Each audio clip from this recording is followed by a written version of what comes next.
बिस्मिल्लाहिर्रहमानिर्रहीम। अस्सलामुअलैकुम। मैं हूं आपका ट्यूटर निशान अशरफ और आप देख रहे हैं हमारा यूट्यूब चैनल ट्यूटर ऑनलाइन। उम्मीद है कि आप सब लोग खैरियत से हों। मैं ऑब्जेक्ट ओरिएंटेड प्रोग्रामिंग के कोर्स के अंदर आपको खुशामदीद कहता हूं। शुरू करते हैं आज का लेक्चर। आज के लेक्चर के अंदर मैं आपको कंस्ट्रक्टर की मुख्तलिफ टाइप्स के मुतालिक तफसील के साथ बताने वाला हूँ। इससे पिछले लेक्चर के अंदर हमने कंस्ट्रक्टर और डिस्ट्रक्टर को तफसील के साथ पढ़ा था। इस लेक्चर के अंदर मैं आपको कंस्ट्रक्टर की टाइप्स के मुतालिक बताने वाला हूँ। As we know that constructor is a special type of member function that is executed automatically whenever an object is created. पिछले लेक्चर के अंदर हमने प्रैक्टिकली इस चीज को देखा था कि कंस्ट्रक्टर वो स्पेशल टाइप का फंक्शन है कि जैसे ही क्लास का ऑब्जेक्ट क्रिएट होता है ये ऑटोमेटिकली कॉल हो जाता है। Normally constructor are used to initialize the values of the data members in a class to avoid unexpected results. आमतौर पे कंस्ट्रक्टर्स को डेटा मेंबर्स को वैल्यू असाइन करने के लिए यूज किया जाता है। वैल्यू इस वजह से असाइन करनी पड़ती हैं क्योंकि जो वेरिएबल्स डिक्लेयर होते हैं वो लोकल वेरिएबल कहलाते हैं। लोकल वेरिएबल को सिस्टम ऑटोमेटिकली वैल्यू असाइन नहीं करता। लोकल वेरिएबल्स को वैल्यू यूजर को खुद असाइन करनी पड़ती हैं, पर अगर आप असाइन किए बगैर उसको किसी अरिथमेटिक ऑपरेशन के अंदर यूज करते हैं तो अनएक्सपेक्टेड रिजल्ट्स आ सकते हैं। उन अनएक्सपेक्टेड रिजल्ट से बचने के लिए हम वेरिएबल्स को कंस्ट्रक्टर की मदद से असाइन कर देते हैं वैल्यूज और कंस्ट्रक्टर को कॉल भी नहीं करना पड़ता। There are three main types of constructor in C plus plus. C plus plus के अंदर तीन मुख्तलिफ किस्म के कंस्ट्रक्टर होते हैं। वो कौन कौन से हैं? Number 1 default constructor, number 2 parameterize constructor, number 3 copy constructor. ये तीन मुख्तलिफ किस्म के कंस्ट्रक्टर्स हैं जो सी प्लस प्लस के अंदर यूज होते हैं। इनको वन बाय वन करके तफसील के साथ देखते हैं। देयर में be multiple constructor with in a class. किसी भी क्लास के अंदर एक से ज्यादा कंस्ट्रक्टर्स मौजूद हो सकते हैं। If multiple constructors are present then this concept is called constructor overloading. अगर किसी क्लास के अंदर एक से ज्यादा कंस्ट्रक्टर्स मौजूद हैं तो ये कंसेप्ट कंस्ट्रक्टर ओवरलोडिंग कहलाता है। बिल्कुल वैसे ही जैसे फंक्शन ओवरलोडिंग का कंसेप्ट आप सी के अंदर पढ़ के आए हुए हैं। एक क्लास के अंदर एक से ज्यादा कंस्ट्रक्टर मौजूद हो सकते हैं, लेकिन उनकी टाइप्स डिफरेंट हो सकती है, उनके पैरामीटर्स डिफरेंट हो सकते हैं। सबसे पहले डिफॉल्ट कंस्ट्रक्टर को चेक करते हैं। Default constructor does not take any parameter. Default constructor ऐसा कंस्ट्रक्टर है जो कोई भी पैरामीटर नहीं लेता। इसके अंदर कोई आर्गुमेंट नहीं होता। ये बगैर आर्गुमेंट के कंस्ट्रक्टर होता है। It has no parameter. इसके अंदर कोई पैरामीटर नहीं होता। If you do not define a constructor explicitly then C++ compiler define a default constructor with empty body. आप किसी क्लास के अंदर अगर कोई डिफॉल्ट कंस्ट्रक्टर को एक्सप्लिसिटली डिफाइन नहीं करते तो C++ का कंपाइलर उस क्लास के अंदर एक डिफॉल्ट कंस्ट्रक्टर को डिफाइन कर देता है, लेकिन उसकी जो बॉडी होगी वो एम्प्टी होगी, वो कोई ऑपरेशन परफॉर्म नहीं करेगा, लेकिन बहरहाल वो डिफॉल्ट कंस्ट्रक्टर मौजूद होगा। नजर नहीं आता लेकिन बैकएंड के ऊपर वो मौजूद होगा। उसके बाद पैरामीटराइज कंस्ट्रक्टर्स हैं। Parameterize constructor take parameter as arguments. Parameterize constructor ऐसे कंस्ट्रक्टर जिनके अंदर आप मुख्तलिफ पैरामीटर्स को पास कर सकते हैं। जैसा कि आप फंक्शंस के अंदर मुख्तलिफ पैरामीटर को पास करते हैं, वैसे ही आप कंस्ट्रक्टर्स के अंदर भी पैरामीटर को पास कर सकते हैं। पैरामीटर्स में be different types and in different numbers. Constructors के अंदर फंक्शन की तरह पैरामीटर्स की टाइप डिफरेंट हो सकती है और नंबर ऑफ पैरामीटर्स डिफरेंट हो सकते हैं। एक कंस्ट्रक्टर को दूसरे कंस्ट्रक्टर के साथ इन पैरामीटर्स की टाइप या नंबर ऑफ पैरामीटर की बेस के ऊपर डिफरेंशिएट किया जा सकता है। Parameterized constructor run whenever an object of parameterized is created।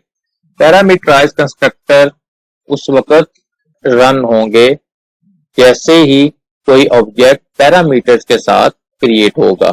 Simple object के साथ डिफॉल्ट कंस्ट्रक्टर रन होता है और पैरामीटराइज्ड ऑब्जेक्ट के साथ पैरामीटराइज्ड कंस्ट्रक्टर रन होता है। Parameters are used to initialize the data member of an object within the body of the constructor। In parameters को जो कंस्ट्रक्टर्स के अंदर पास करते हैं एज ए आर्गुमेंट, ये यूज होते हैं उस क्लास के अंदर ऑब्जेक्ट के साथ जो डेटा मेंबर्स अटैच होते हैं उनको वैल्यू इनिशियलाइज करने के लिए। और ये इनिशियलाइज इस वजह से करते हैं कि अनएक्सपेक्टेड रिजल्ट्स ना आए। Parameterized constructor may be called as explicitly or implicitly। Parameterized constructor को दो मुख्तलिफ तरीकों के साथ कॉल किया जा सकता है, एक एक्सप्लिसिटली और दूसरा इम्प्लिसिटली। जो एक्सप्लिसिटली है वो थोड़ा सा लॉन्ग मेथड है और इम्प्लिसिटली शॉर्ट मेथड है। मिसाल के तौर पे ये क्लास का नेम है, यहाँ पे ऑब्जेक्ट है, उसको असाइन किया कंस्ट्रक्टर का नेम जो कि क्लास के नेम के ऊपर होगा और ये उसको दो पैरामीटर पास कर दिए। ये जो कॉल है ये एक्सप्लिसिट कॉल कहलाती है। क्लास का नेम, ऑब्जेक्ट और पैरामीटर्स, लास्ट के ऊपर सेमीकोलन। ये वाली जो कॉल है ये इम्प्लिसिट कॉल कहलाती है। तो दो मुख्तलिफ अंदाज के साथ पैरामीटराइज्ड कंस्ट्रक्टर्स को कॉल किया जा सकता है। उसके बाद कॉपी कंस्ट्रक्टर है। Copy constructor initializes an object by using another object of same class। Copy constructor भी ऑब्जेक्ट के अंदर वैल्यूज को इनिशियलाइज करवाने के लिए यूज होता है, लेकिन इसके अंदर जो वैल्यूज होती हैं वो किसी दूसरे ऑब्जेक्ट से ली जाती हैं। General prototype of the copy constructor is, ये कॉपी कंस्ट्रक्टर का जनरल प्रोटोटाइप है। क्लास का नेम है, कॉन्स्टेंट कीवर्ड है, क्लास का name, address operator, old object, last के ऊपर semicolon. Copy constructor is called when an object of the class is pass to a function by value as argument. Copy constructor उस वक्त call किया जाता है जब कोई ऑब्जेक्ट वैल्यू पास करता है किसी फंक्शन के अंदर एज अ आर्गुमेंट। उसके बाद देखते हैं कंस्ट्रक्टर ओवरलोडिंग क्या है।